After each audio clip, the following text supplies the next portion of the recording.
അസ്സലാമു അലൈക്കും വറഹ്മത്തുള്ളാഹി വബറകാതുഹു. വെള്ളപ്പാണ്ട് സ്വപ്നം കണ്ടാൽ, വെള്ളപ്പാണ്ട് എന്നൊക്കെ പറയുമ്പോൾ നമ്മൾ ഭയപ്പെടുന്ന ഒന്നാണ് അല്ലേ. ഇനി ഒരു വെള്ളപ്പാണ്ടുള്ള ആളുകളാണെങ്കിൽ പോലും അദ്ദേഹം സമൂഹത്തിനിടയിൽ, ജനങ്ങൾക്കിടയിൽ വരാൻ മടിക്കും എന്നൊക്കെ നമ്മൾ കാണാറും കേൾക്കാറൊക്കെ ഉണ്ട് അങ്ങനെയുള്ള രീതിയിൽ അല്ലേ. കാരണം വെള്ളപ്പാണ്ട് വന്നാൽ ഫുൾ കൈ ഷർട്ട് ധരിക്കും, പിന്നെ ഷോക്സ് ധരിക്കും, അതുപോലെ തന്നെ താടി ഇല്ലാത്തവരാണെങ്കിൽ താടി വളർത്തും. പിന്നെ അത് പുറത്തേക്ക് വരും, കാരണം ഫുൾ കൈ ഷർട്ട് ധരിച്ചാലും പിന്നെയും കയ്യിലേക്ക് വന്നാൽ പിന്നെ ഒരു രക്ഷയില്ല. അതുപോലെ തന്നെ മുഖത്തൊക്കെ വരും. അല്ലാഹു സുബ്ഹാനഹു വ തആല അങ്ങനെയുള്ള രോഗങ്ങളെ തൊട്ട് അല്ലാഹു നമുക്ക് കാക്കട്ടെ. ഈ വെള്ളപ്പാട്ടിൻ്റെ വിഷയത്തിൽ പല വ്യാഖ്യാനങ്ങളും പല മഹാന്മാർ പറയുന്നുണ്ട്. അപ്പോൾ ഇത് സ്വപ്നം കണ്ടാൽ, അതായത് വെള്ളപ്പാണ്ട് സ്വപ്നം കണ്ടാൽ എന്തായിരിക്കും ഇതിൻ്റെ വ്യാഖ്യാനം? മഹാനായ മുഹമ്മദ് ബിൻ സിരീൻ എന്നവർ അവിടുത്തെ ഒരു കിതാബിൽ പറയുകയാണ്. മുഹമ്മദ് ബിൻ സിരീൻ എന്ന് പറയുമ്പോൾ സ്വപ്ന വ്യാഖ്യാനത്തിൻ്റെ വ്യാഖ്യാതാക്കളുടെ കൂട്ടത്തിൽ ഏറ്റവും വലിയ മഹാനായ മുഹമ്മദ് ബിൻ സിരീൻ എന്നവർ.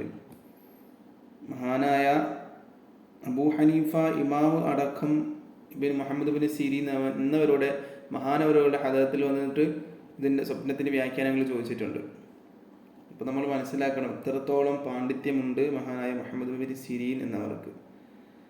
ചില ആളുകൾ, ചില ഉസ്താദുമാരെന്ന് പറയാറുണ്ട് ഈ സ്വപ്ന വ്യാഖ്യാനങ്ങൾ കുറിച്ചിട്ട് എതിര് പറയുന്ന ആളുകൾ. ഈ സ്വപ്ന വ്യാഖ്യാനം എന്ന് പറയുമ്പോൾ വെറുതെ ഒരു പുസ്തകം നോക്കി പറയുന്നതോ അല്ലെങ്കിൽ ഓരോരുത്തർക്ക് തോന്നുന്ന രീതിയിൽ അനുമാനത്തിൻ്റെ വ്യാഖ്യാനത്തിൽ പറയുന്നതോ ഒന്നുമല്ല.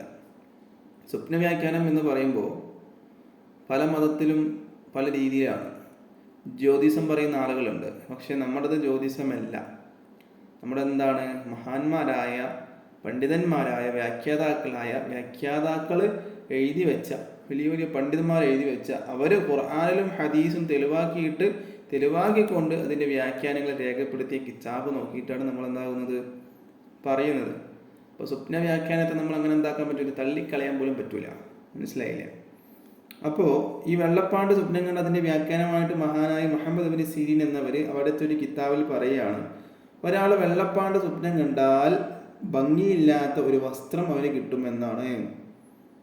അപ്പോൾ ഭംഗിയില്ലാത്തൊരു വസ്ത്രം അവനിക്ക് കിട്ടും, ഫ്രീ ആയിട്ട് അവനിക്ക് കിട്ടും, പൈസ ഒന്നും കൊടുക്കണ്ടല്ലോ. അപ്പോൾ പൈസ കൊടുത്തിട്ടും ഭംഗിയില്ലാത്ത ഡ്രസ്സ് കിട്ടുകയാണെങ്കിൽ പിന്നെ നമുക്ക് ബേജാറുണ്ടാവും. ആ പൈസ കൊടുക്കാതെ ആണൊരു ഭംഗിയില്ലാത്ത ഡ്രസ്സ് കിട്ടുന്നതെങ്കിലോ അവനിക്കെന്തില്ല, പ്രശ്നമൊന്നുമില്ലല്ലോ, ഇട്ട് ധരിക്കാം. നമ്മളങ്ങനെ ചെയ്യാറുണ്ട് അല്ലേ. നമ്മളിൽ പല ആളുകളും പൈസ കൊടുത്തിട്ട് വാങ്ങുന്ന ആളാണ്. ലോക്കൽ സാധനമാണെങ്കിൽ നമ്മളെന്താവില്ല, അത് തിരിച്ചു കൊണ്ടുപോയി കൊടുക്കും. പക്ഷേ പൈസ കൊടുക്കാതെ കിട്ടുന്നതാണെങ്കിലാ എന്തെങ്കിലും ആകട്ടെ എന്നിട്ട് നമ്മൾ ഇട്ട് നടക്കുകയും ചെയ്യും. അപ്പം അങ്ങനെ ഒരു വ്യാഖ്യാനം, ഭംഗിയില്ലാത്തൊരു വസ്ത്രം അവന് കിട്ടുമെന്ന്. പിന്നെ മുതൽ കിട്ടും എന്നുമുണ്ട്. അതെങ്ങനെയുള്ള മുതലാണ്, ഹറാമായ മുതലാണോ ഹലാലായ മുതലാണോ എന്നൊന്നും ഇവിടെ പറയുന്നില്ല. അവനെന്താകും, മുതൽ കിട്ടും എന്നും ഇവിടെ പറയുന്നുണ്ട്.